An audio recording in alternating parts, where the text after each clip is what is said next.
And if to have a plan in place so that, say you are triggered, I'm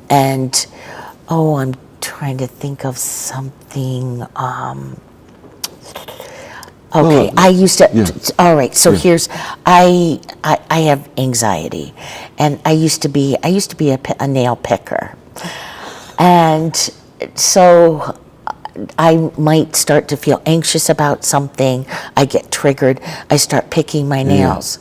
I have other things that I do now. Yeah. One of those would be to start coloring or blow bubbles or Right, just something to take me away from doing that. And it's same thing with people who have mental health challenges.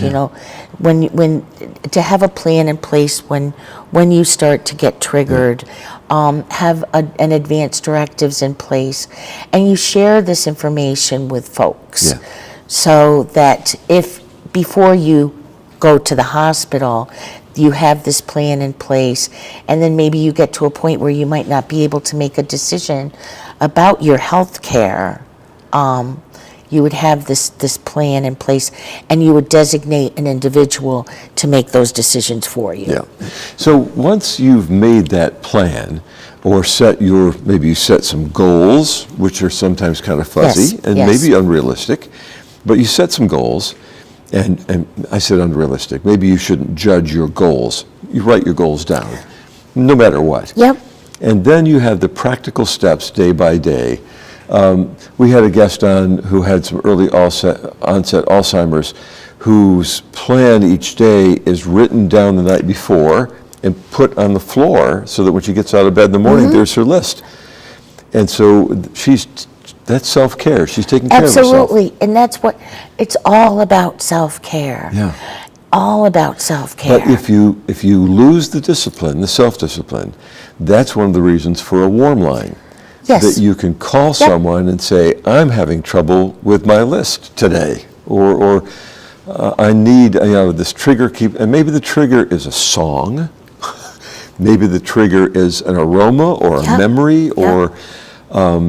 You see a face that reminds you of another face that has unpleasant ramifications. Yep. And so there's the trigger, and now I need some help, and I can't do this. Maybe you've got a trusted neighbor who's out of town. So now here's the phone number, 607-240-7291. That's you call that number, and you've got someone to talk to who may or may not have been through your experience, but they've been through an experience. And then what we do oftentimes is we'll share some of our own experience with them if it seems appropriate, you know. But we do a lot of listening, and you're not going to tell people what they should be doing, and your job is not to write a prescription. No, it's to absolutely. listen. We're not therapists. We're not counselors. We're just people who have had our own challenges, and we're there to support folks who do, and to encourage them to practice self-care. Get your toolbox out. Get those things out. Those things that you do that make you feel better, and the warm line being one of them. Yeah. As you said, we have people that call in every day. Just to check in, let us know what they're doing, because we're part of their support system. And you build up a sense of trust. Oh, yes. So they know you're there. Yeah. Our guest today is Kim Taro. She is the director of the Sunrise Wellness Center. We're talking about the warm line. There's also a Beacon drop-in center. Yes. So tell me, and that's part of the Sunrise program. Yeah, the Beacon Drop-In Center. It's a program that's open on weekends from 12 to 8, and it's for most of the population are people that have mental health challenges or substance abuse issues or homelessness, and it's a safe haven. It's a place for them to come on the weekends for socialization. They also do peer counseling, or I hate to say counseling, but peer support. We'll call it peer support. We also provide refreshments. They do a small meal. And I just want to say that the food that we serve is food that's provided by Broom Bounty that we get. So it's all donations. Yeah. But that's a really great program for folks who don't have, they need a safe place to go on the weekends. Yeah. Maybe they don't have family, they don't have a lot of support. And then we also have folks that will call in on the weekend for that same reason. Yeah. They need that support, just need a friendly voice to hear on the other line. Your own background of mental health challenges led you into a lot of training in order to do this.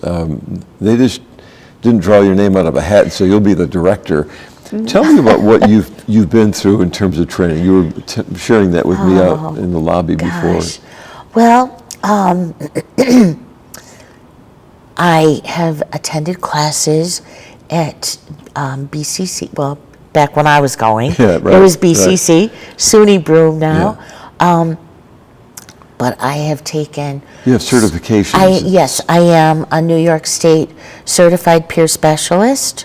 I also am a certified mental health first aid instructor, and I am a certified RAP facilitator.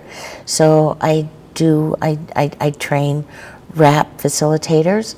You don't mean hip hop, you mean... Yeah, I mean, Wellness Recovery Action Plan. Okay. And I have had extensive trainings. I've been trained in intentional peer support. Trying to think over the years. Yeah, and you become kind of the gateway as folks volunteer to help in the peer part of this wellness center. You have extensive training, so you're able to kind of, not filter, I guess, but choose the appropriate people for the appropriate tasks. Yes, Yeah. yes, I do. Yeah, we have, at the Wellness Center, we have 2 wellness coaches. We have a community connections specialist who does outreach and engagement, but she also does wellness coaching as well. And we do a lot of presentations out in the community. We work with so many different agencies. I think, as I said earlier, we do a lot of partnering and collaborating. We can, the services that we provide at our agency as a whole. We're a very small agency at the Mental Health Association. We have about 40 employees, and I would say that I'm going to say about 90% of the staff at our agency at the Mental Health Association identify themselves as peers. Either they have their own mental health lived experience, or they have family members. Yeah. I mean, we don't have any licensed clinicians. So we don't, we're not a clinic. Our agency as a whole, we do a lot of education, we do a lot of advocacy, and we do a lot to raise awareness about mental illness. One of the other things that popped up was creative expression groups. What is a creative expression? I've used some creative expressions. Creative expression, it's a way for people to help process their feelings. It's different than like arts and crafts. It's not art therapy. It is. Oh, it's it like is. art Okay. therapy. Okay. It's a lot like art therapy. We don't have a licensed art therapist. The woman that does most of our creative expression groups, she has had extensive training in creative expression.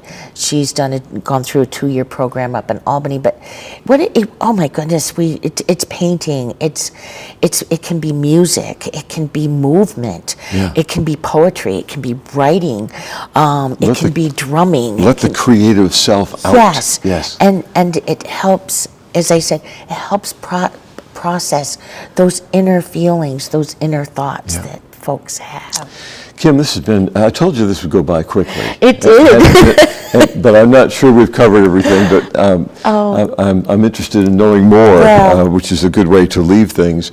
The peer support line is also a warm line, not for emergencies, but for anyone who wants to reach out and find some peer support with a mental health issue. The phone number, once again, is 607-240-7291. That's 607-240-7291. And the Beacon Drop-In Center and the Sunrise Wellness Center are located at 153 Court Street in downtown Binghamton. And our guest today has been Kim Taro. Wellness coaching, peer support, self-care techniques, wellness recovery action plans, smoking cessation, healthy relationships, employment readiness, don't I read well? Financial management. These are stresses. Yes. Yeah. And the Sunrise Wellness Center can help you with all of those. Thank you again, Kim Taro, for being our guest today. Thanks and for I want to having thank me. our viewers and listeners for joining us for the Encounter program, produced in cooperation with the Broome County Council of Churches and through the facilities of WBNG TV and on the radio and WNBF radio. I'm Jeff Kellam, hoping that in the coming week you'll be gentle with people and with yourself.